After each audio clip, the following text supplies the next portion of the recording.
Kyle here from allmediareviews.blogspot.com. Here to do random artist feature. Been kind of a little bit slow to do them the last 2 weeks, but anyway, I'm going to do Pink Floyd.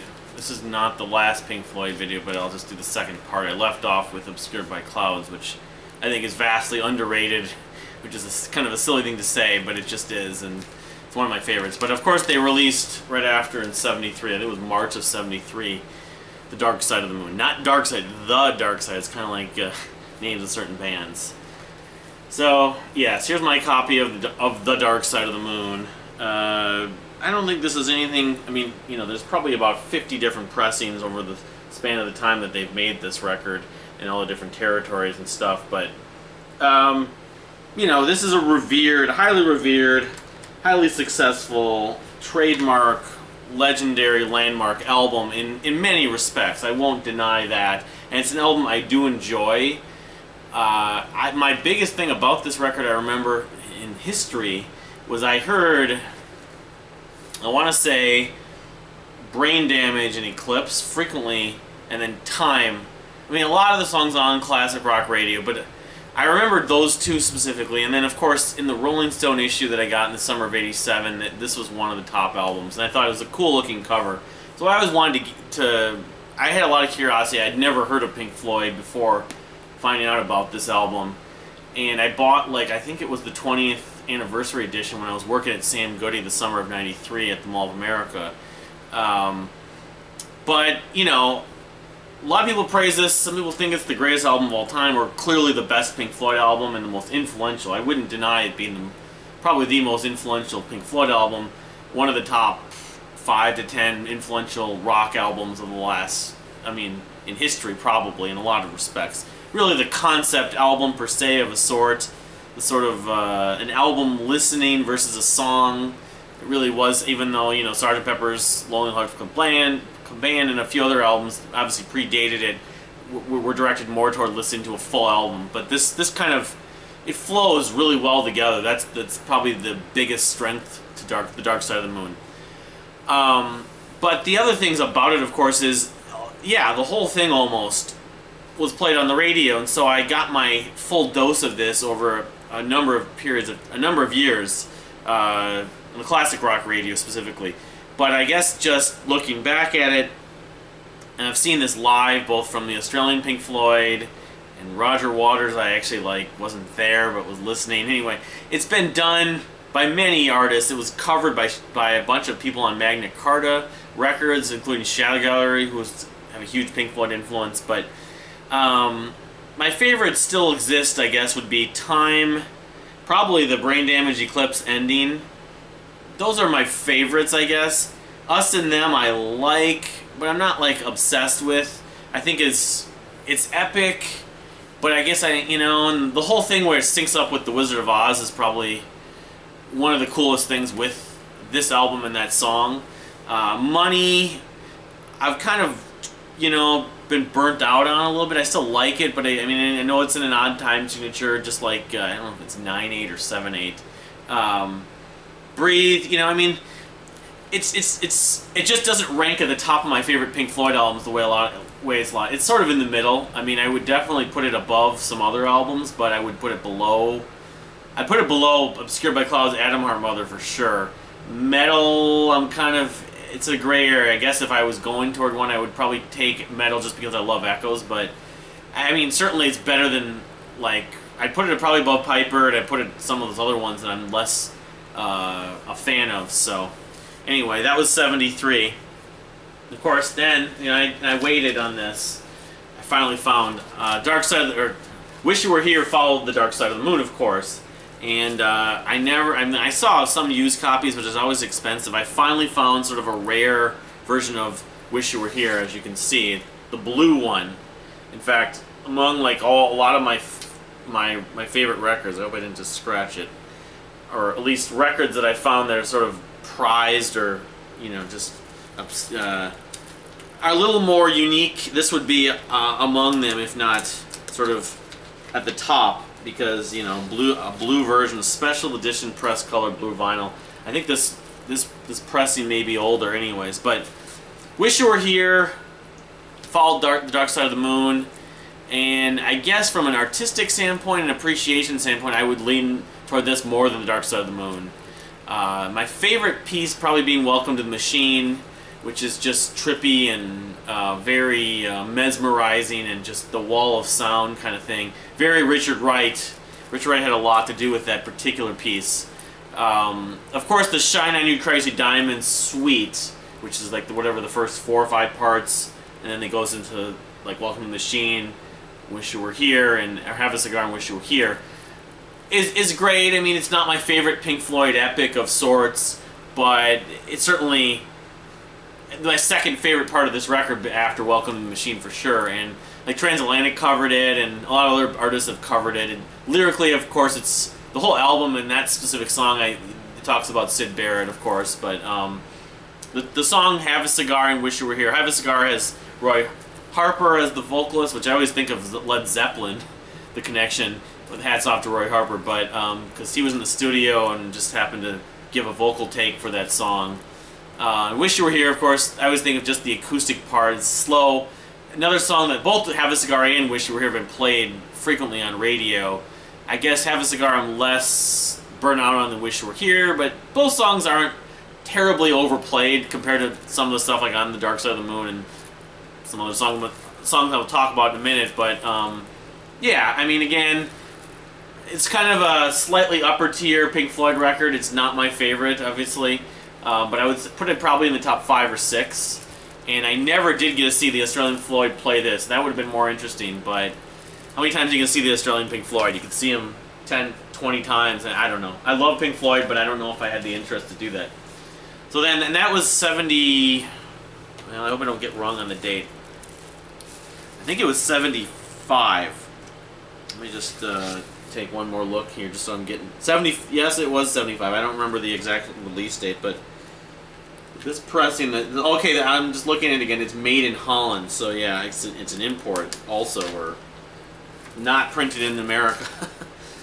You know, I paid a little bit of money for it. I mean, not a fortune, but I probably spent 20 to 25 bucks for it. But I waited. I didn't just get a standard copy, a newly remastered. I wanted to get something slightly unique when I found that after looking for a number of Pink Floyd records for a while. So, of course, 77. Yep, they put out Animals, and this is my favorite Pink Floyd album. I'll admit, this is a album that I've said on in the blog, and I contend still is their most progressive rock record. Of course, it's largely Roger Waters lyrically and musically as well. Although I think one of the biggest distinct parts of this record is on Animals. Look at that cool label there. Is the guitar, some of the guitar tones and textures and that David Gilmour ended up using for the sort of effects of the Animals. So this is a 5-star record to me. It just is the use of piano, sort of the way that the songs segue. You know, it's a dark record, of course. I remember hearing on a radio special some of the darkest stuff Roger Waters ever wrote. It's a metaphor for society and some other things. It's based on a book about an animal farm or whatever. But just musically, it just flows so well. So many of the riffs, the kind of textures, the dynamics between, especially the songs in the middle. Pigs on the Wings, part 1 and part 2 are fine. They're good intro and outro pieces. Acoustic numbers, but it's all about dogs, pigs, 3 different ones, and sheep, which just are 3 kind of sprawling tracks that just totally, it's a ride, it's a trip. Some of the lyrics, like as you go down, or as you'll harvest the whatever. I should read through the lyrics. This doesn't. I don't know if the book has the lyrics. I think of dogs for. Let's see. And it's talking about down by the stone. Yes, and when you lose control, you'll reap the harvest you have sown. And as the fear grows, the bad blood shows and turns to stone. And it's too late to lose the weight you used to need to throw around rather. So have a good drown as you go down all alone. Dragged Down by the Stone. Yeah, I mean, Dogs, it's just got so many moments I enjoy. But Pigs, of course, got that little pig sounding effect. And Sheep. Sheep's another one. It's just, have you heard the news? The dogs are dead. It references the dogs. The other thing I often think of Animals for was, and I'm sure any of the members of Pink Floyd would deny this, Roger Waters especially, that animated Looney Tunes sketch with the dog, the sheepdog that watches the sheep, and the coyote, or whatever. Good morning, Ralph. Good morning. Is it Tom? I think it is. And where the coyote's going after the sheep, and there's different lyrical metaphors in this album that I think of. I've never tried actually watching it together. It's the whole sync up, too much time on your hands kind of thing. But yeah, Pink Floyd's Animals. Well, I love Atom Heart Mother. I love metal in a lot of respects. I love Obscured by Clouds. This is the crown jewel in the Pink Floyd catalog to me. This is it's like 40-some minutes, barely 40 minutes of just perfection. And they haven't topped it since, but it's one of my favorite 40 or 50 records of all time, which in the blog there's something coming about that, hopefully in the near future. So then, of course, after 77, they toured more about that, and Roger Waters put out his sort of, grandest, boldest statement, one of the biggest statements in the history of rock music in the last 50 years or whatever, The Wall, which, I just remember one specific memory about The Wall after hearing some songs like Another Brick in the Wall Part 2 and was Young Lust was another one, Run Like Hell. Anyway, this album was on CD at a place called Flipside in St. Paul when I was like 14, 15. I was hanging out with a friend of mine, and it was like $25 or $30 for the double CD, and I'm like, is it really worth it? And he bought it. I'm like, yeah, it is, I think. Is it really worth that much money? It's a long album, and I've never heard it before. I didn't buy it myself, but... and I will say this. While there's a lot of music on The Wall I enjoy, it is definitely a chore to get through, and I don't want to say it's overrated, but I guess, to be fully accurate, I would say it is overrated, maybe the most overrated Pink Floyd album, because I just don't enjoy a lot of the sort of story elements, some of the theatrical parts. It gets to be too melodramatic, too dark, too kind of pounding in your head, sort of beating a dead horse, that, I just have never become addicted to this album. There's a lot of good music on it. I've concluded a few years back when I was doing that research that it's about 1/3 just excellent songs, 1/3 of the songs I'm okay with in terms of the story, and there's at least 1/3 that I would skip. I would skip if I listened to it more often. I don't. This is a promo actually, looking at it, but I mean, to name specifics, Mother, Goodbye Blue Sky, I love the dreamy element to that song. The Thin Ice, In the Flesh. I should probably just take this out and look for the track list. Those are some of my favorites. Another Brick in the Wall has been overplayed. Of course, now I can't pull this out. This version. It's been overplayed, but let's see here. I should be just pulling it up on the internet, I suppose. Happiest Days of Our Lives. Yeah, I mean, Part 2, Another Brick in the Wall Part 2.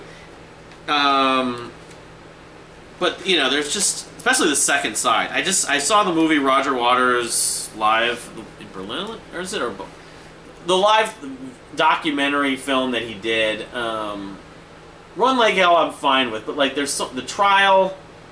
If it was just the trial and not as many sort of transitional pieces telling the story, I wouldn't have much of an issue. It has Malcolm McDowell, of course, doing the narration. Oh, Hey You! Hey You is another classic, and of course that's not actually in the movie. Hey You is a top 5 song on this record for sure. They should have done a video for that. Maybe they did and I never saw it.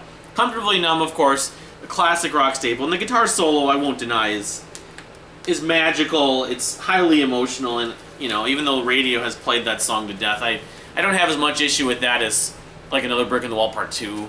But people that say this is the greatest album of all time. I know Mike Portnoy puts it as his favorite album ever. The movie, while it adds something to it, Whereas with Marillion's Brave, I thought Marillion totally captured the emotion in a perfect amount of time and with the story. This just, it just is so much of beating a dead horse. Some of the music on it, it just, you know, I can only say I really love about a third of it, and you know, a third of it I'm not in love with. I don't need a. I would strip it down to one. The classic, I strip it down to one album. Lamb Lies Down on Broadway from Genesis suffers slightly from the same thing, although I think that works a little bit better. But for whatever, an 80, 90, 100-minute album, it could be about 60 minutes, and they could tell more or less the same story, and it would have worked better for me. But still, it's an album that has a lot of good music. It's hardly the worst Pink Floyd album, but you know, to me, The Wall is sort of, it's a necessary evil, but it's also, it doesn't compare to Animals, doesn't compare to Wish You Were Here, it doesn't even compare to The Dark Side of the Moon. It's clearly the worst of this classic period album to me. So anyway, I will go on to part 3 hopefully in the near future, but thanks for watching. Please subscribe or comment. We'll see you next time.